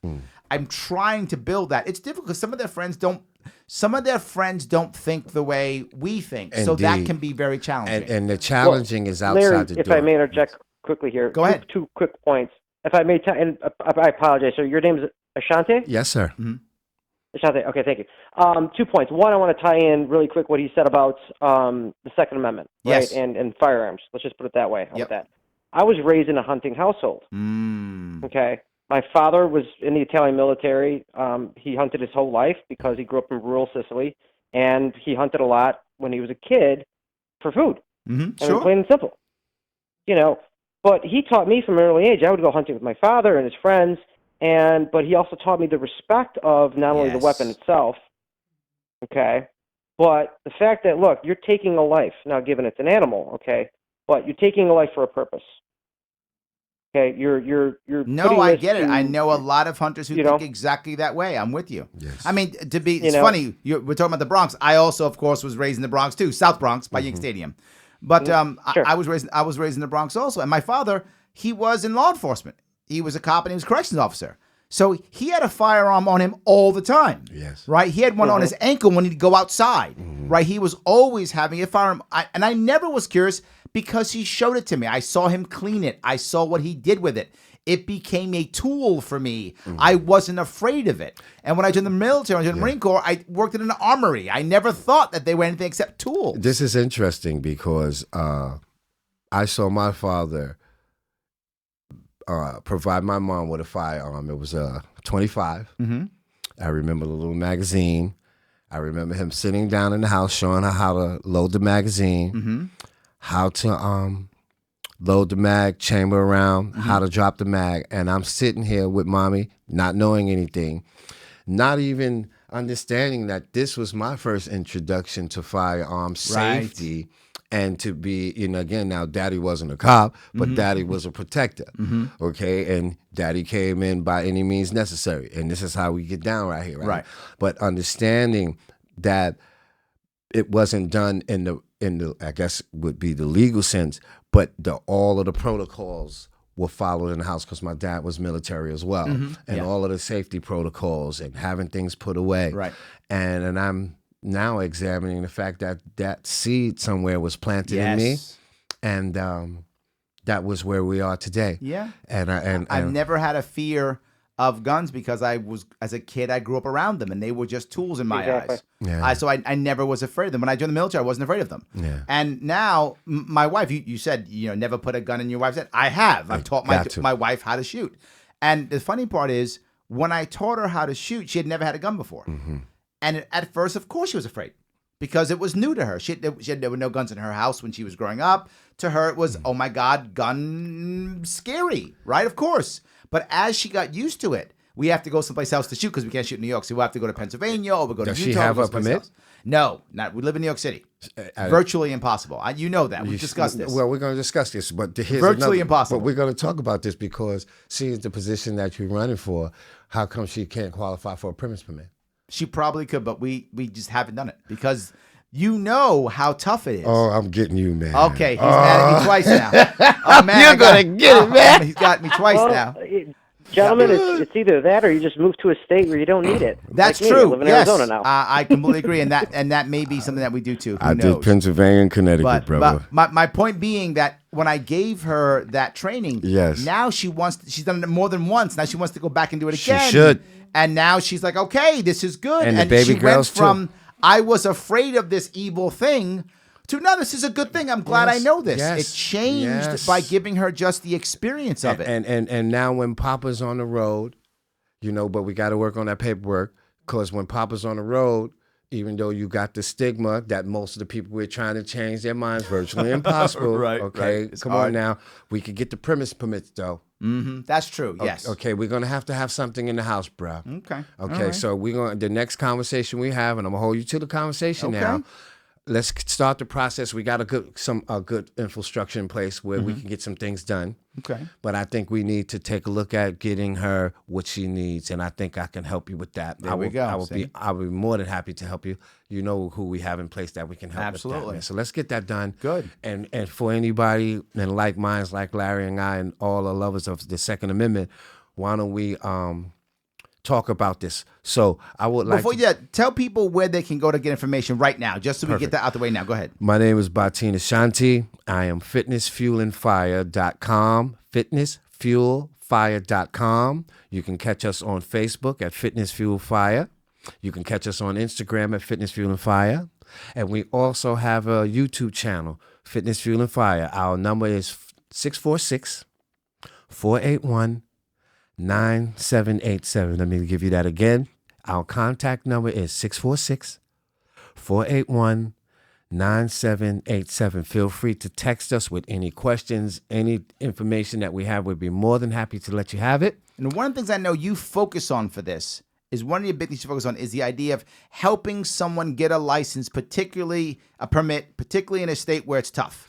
In addition to that, yes, we also help people who have felonies in New York City who are not aware that having a certificate of relief of disabilities, depending on how severe your crime was, restores all of your constitutional rights, which means they'll make it difficult for you depending on the crime it was, but you're eligible now to apply with your gun permit. There's a lot of people who don't know that. And a lot of people are getting their firearm permits as a result of having a certificate of relief of disabilities, because New York City doesn't expunge and sealing records really won't do it. Mm-hmm. Okay, so you want to come in well armed. You want to have your dispositions. You want to have, yeah. Yes, absolutely. And you want to make sure you have all your I's dotted and your T's crossed, because New York City is difficult. Yes, it is. But again, I am running across people in New York City. I've just trained a young lady who owns a beauty salon. She didn't even take the NRA class. Because she has a permit, they gave her her business permit. Oh, nice. And her firearm. Okay. Nice. Okay, so I'm starting to discover a few things. Hold on, I want to bring this is a good point you brought up. Angelo, thank you for your call. I appreciate it. Thank you so much. I'm going to let you run. Yes, sir. Thank you. Thank you, Larry. Bye-bye. this is a thing that happened in Florida. It's what you just talked about, which I'm going to bring it up. If you remember, there was a story, I think it was 2 days ago in Florida. 2 guys go into a jewelry shop to rob a jewelry shop. The guy's armed. Draws his firearm, defends himself. The 2 guys flee. Doesn't rob the place. That right there would have been the end of it, but it isn't. Never. Because those 2 guys then went to a UPS truck driver and hijacked his truck. That UPS truck driver did not have a firearm, so he couldn't defend himself. So he became a hostage. They drove that UPS truck out, and about a dozen or so cops chased the UPS truck till it stopped.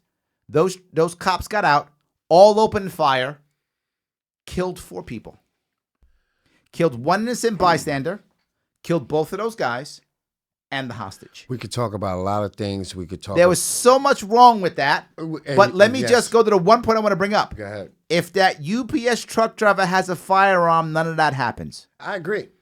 Right? But of all the other bets that happened, if he's armed, those guys back off. Why they backed off when the jewelry store guy had a gun? They had a gun too, but they didn't want to get into a firefight. They go for soft targets. Yes, the UPS driver was a soft target. And we continue to talk about being vulnerable.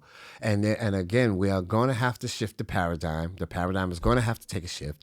We are going to have to reevaluate a lot of the things that we see here now insofar as our professional careers. We offer services to all medical professions. Okay. So if you are RN, nurse practitioner, you're a surgeon, we are trying to broaden our market where we're doing firearm training and concealed carry classes for all the individuals in the medical profession. You know why I love that so much? Part of my campaign the school shooting frenzy is not as newsworthy anymore. Now they worry about the impeachment and everything else is covering the news. But when I was running, there was a big issue when it came to school safety and school shootings. And my entire answer for the school shooting piece, not the actual all the match, but just the school shootings was allow. Very simple rule. I don't have to put armed guards at the school. I don't have to force anybody. All I have to do is say, if you have a permit to carry and you want to carry and you are a teacher or administrator, you may. That's it. Once you make that rule, you may. People got mad at me and said, oh, he's arming teachers. I'm not. If you don't want a gun, you don't have to buy one. You don't want to bring one into school. You don't have to. But if you want to, you have permission to. Once you do that, now these school shooters can no longer plan because they don't know who's armed. I which agree makes with that. it no longer a soft target. And that's exactly what you're talking about for a hospital. But the thing is, it's like being at the Waffle House in Virginia. The young lady serving us waffles and sausages has got a beautiful Sig Sauer 226 on her hip. And so you understand exactly where you are. Right. Okay, in the time in which you do. Here's another one. We offer another service for real estate agents. Okay. Some of Real the most, estate. Explain it to me. Because some of the sisters, you're talking soft targets. A lot of the women are showing homes and houses and apartments to complete strangers, and they're being assaulted makes sense. and assailed. Got it. So we offer personal protection. I and never thought of that. That's brilliant. Firearm safety to real estate agents. Again, another target that's a soft target that we offer classes and training to are all locticians, hair salon, barbershop owners. So we offer services. Hold on. I want to go back to that real estate piece. That's intriguing. What is special in training for that person versus the Waffle House person? It would be similar to the Waffle House person. You know where you stand with her. Got it. So you would actually be telling her that she should be carrying openly? I wouldn't suggest, no, my brother, because that's what I thought. It's different, right? It's a different environment, different right? environment. So if we talk in New Jersey, Connecticut, and NYC, it's going to be more of a concealed carry or personal carry. Now, you got to understand, a lot of women are being assaulted by men who have no interest in looking at the homes. They just want a female real estate agent, and we have a whole lot of material to support this point. That I think that's another soft They're just target. looking for a vulnerable female. Indeed. Got it. But males as well. Let's not do gender. because if a male is showing an apartment, he is just as vulnerable too. But doesn't the average predator go for the woman because they believe the woman is going to be an easier target? I would say yes to a degree, but the paradigm is shifting and the times are shifting. So I think everyone should be prepared for for whatever, you know. And then we also do for hospice and home health care workers who go do people who live in the projects or high crime areas, but they are hospice workers where they have to come people on oxygen and they're going to high crime areas, but they have to do it. So that's another service that we provide. So we're trying, Fitness Fuel and Fire is trying to touch all markets. All markets. So when we're talking about, go ahead. You just brought up another part. Then you're talking about something to talk about my campaign. We had trouble getting in to many urban communities when it came to the Second Amendment. They didn't want to hear us. Jesus. And yeah, one of the reasons. Yes, and I think you and I discussed this more than once.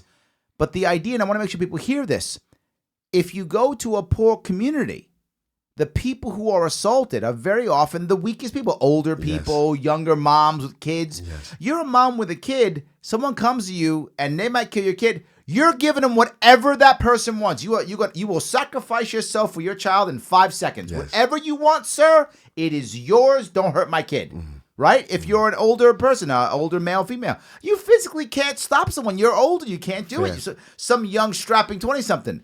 But that firearm, all of a sudden, you just made the great equalizer. But we also offer to the elders, the retired military vets. We just put together a program just for the fun of it, for activity. We got an elder program for activity. Tell me about this. The activity is we do a firearm fundamental class just for the fun, because remember now, a lot of the elders are prior war veterans. Yeah, but we tend to forget that some of the mothers and fathers, World War I, World War II, Vietnam vets, they're just older. Absolutely. And this is something that was a part of their lives for a long time. Right. And to take them on a wonderful field trip, just to put together an elder trip to the gun range plus dinner, a fundamental firearm class, just to something to look forward to, some purpose. And it's a beautiful thing. And I think that would, that's a recruiting element, and it doesn't have to have them buying guns. It's something they've done before. They hunted before. They shot before, and we want to bring that back. Here's another program that we introduced, Larry, that we're working on, and it's a firearm safety program for the hearing impaired. Okay. Soft target. Soft targets. Sure. Absolutely. Okay. And then we're trying to take it into other areas. Again, we have to be creative with this because we can't reinvent the wheel. Mm-hmm. So we're trying to find out as a business, how can we touch other markets where people are going to receive it, it's going to be appreciated, and it's needed. Yeah. And so we're trying to stay into the professional areas. And one more thing we wanted to talk about, a lot of the people who are eligible here in New York City to get their firearm permits, that they're so overlooked in the community, are these single mothers who have 2 kids, who had the same job for 8, 9, 10 years working for the city. They are eligible for their firearm permits. They are vulnerable. They can have an in-home firearm permit. Single mom, 2 children, working, arm full of groceries, coming in from work. Right. Okay. So we're trying to eliminate and look at soft targets as a consultant and see where Fitness Fuel and Fire can come in and apply our services. This is almost exactly the opposite of what most people think of when it comes to anyone pushing firearms. Right? most people think, oh, firearms, you're a gun nut and you want to go off and shoot bears, right? That's what people think. Right. And there's not one time in the almost 2 hours we've been talking that you haven't focused everything you've talked about on someone who's hurting or vulnerable. You have always focused the entire time on that. It's refreshing. It's a good message that I don't think we hear much at all. Well, I don't think we hear it. Well, my thing is, by hanging with you, you've motivated me in ways that at some point I would like to sit with you and some of your people, because I'm interested in being a part of the political scene insofar as potential city council. Oh, I like that. Oh, you just made my night. You called me celebrity, yeah. and then told me you want to run. Oh my God, this is So I want this is a good night for me. I want to talk to you. I want to learn the way. I'm interested in learning the language, and I'm interested in finding out what contribution that I can make insofar as pro-gunners and adding to an intelligent conversation and finding a way, like you said, bridging gaps. Yeah. There is a whole athletic piece to firearm, the art. Agreed. No, I completely agree. And I'm looking to be a part of infusing this into the community insofar as competition. I would love to put together a New York City, inner city, 3-gun competition youth team to travel the world. Be amazing. This is what we need. And they can come back as ambassadors. Sure. Not coming here talking that gun-ho madness, but can talk about, I've been to Japan. I have friends in Australia. We didn't win the competition, but I was able to go here and there. I met so-and-so celebrities. We need to sit down, Larry, and take this conversation to another level, man. I'm in. Let's do it. I'm deadly serious. We need to reach into the Asian market. We need to talk to our brothers and sisters who are coming in from India, Pakistan. You mentioned that to me. Tell me about that. I'm interesting. I think there is, again, I'm thinking from a business pie. If I'm looking at a pie chart and it's a business pie, going for a particular market is only 2 to 3% of 360 degrees of business. Sure. And when I said earlier that the gun talk has been basically the yin and yang, or black or white, largely white in America, to straight talk for straight results. Yes. No. No, I'm trying to hurt feelings.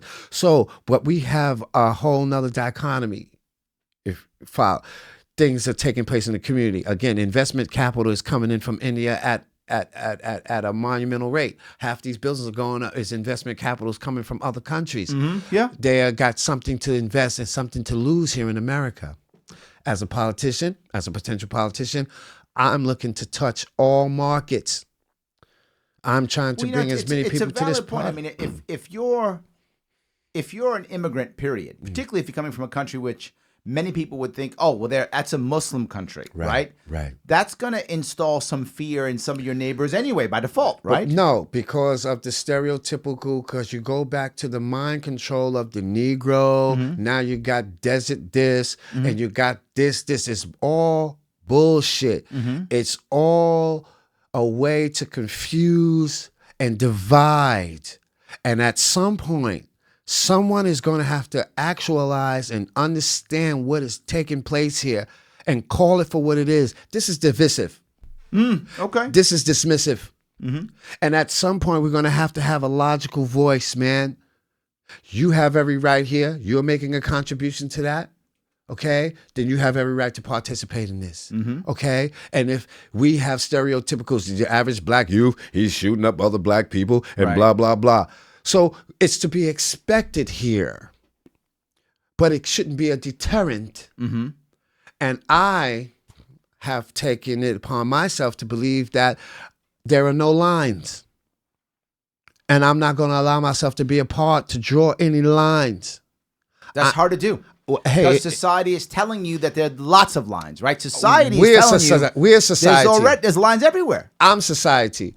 I'm choosing to take accountability, be accountable for me, okay? Someone is going to have to take a stance. So it's rough, and I understand what it is. But I can't say that it's not worth trying. No lines. I would love to train the whole Indian community, 200, 300, 400 at a time. I will do a full NRA class, take you to the gun range, and see to it personally that you get your gun permits. I will do a full Asian, gay community, transgender. This is a big issue. Transgender, big issue right now. Big issue. I mean, it's big issue for a long time, but it's now, there's a light on it now, right? There's a light for on me. it. I want to be friends with that community, okay? I have no lines. There was a saying a while ago that said gun rights is actually also gay rights. It's all attached. Civil rights. It's attached to gay rights. Look at you get rid of all the lines again. Listen, my thing Did is you see this. him get rid of those lines? It's the line. It's like this, brother. I'm looking at business. There was one thing. I went out to the magic show out in Vegas. Yeah. You know, where all of the companies, the manufacturers, the T-shirt companies. Magic, for those of you who don't know, Magic is huge when it comes to basically clothing and style and fashion. Huge. Yep. So during the time, there was this whole Muslim, Jewish thing. Again, that's their business. But that's what they was putting in front of us. I'm out at Vegas. I'm watching my Jewish brothers and my Arab brothers who got these merchandising companies. I'm seeing green. I'm not seeing religion. I'm seeing a Muslim with his arms around another Jewish brother. And they're sitting down doing receipts and they are making money. And I didn't see a line. And so at some point I had to go, maybe I've been deceived or I bought into something that is not as broad as I thought it was. I like it. Okay? And so for me, I'm trying to grow into no lines, brother. So when I'm pro 2A, I'm pro everything. Everybody's welcome in the house of Ashante. Everybody is welcome to come and train with Body by Ashante. I don't draw or discriminate against anybody wanting to get fit, get right with their diet. This is business. This is not personal. I like it. No That's the perfect place to. I want to wrap this up on that idea. Everybody is welcome in the house of Ashante, and everybody here is welcome also at the Sharpe Way, guys. I want to say thank you so much for having us in your home or on your phone or that evil device that Ashante hates, whatever that actually was. I appreciate you having it. I want to say thank you to Ashante so much for coming today. You, brother. Appreciate it. Absolutely. Thank you, my friend. And I will see you all next week right here on the Sharpe Way. Beautiful, man. Thank you, Larry.